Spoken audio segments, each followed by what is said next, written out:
Today we have the 2022 Tesla Model Y. This vehicle has done just over 36,000 miles.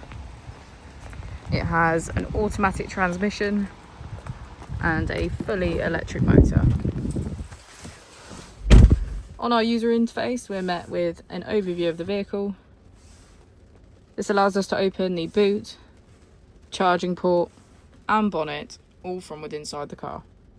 If we click on our Tesla icon in the bottom right, we can access our controls, dynamics, charging, autopilot, schedule, safety, service and software.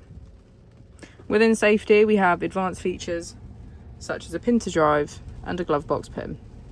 If we go back into software and click on additional vehicle information, we can get a deeper analysis of the vehicle spec. The Model Y comes with a 360 degrees camera, and with that you can access your dash cam. If we press here, we can access our climate control with heated seats on either side, our heated windscreen and heated steering wheel. As we go into the back of the vehicle, we can see that it has a full leather black interior and get a good view of our panoramic roof.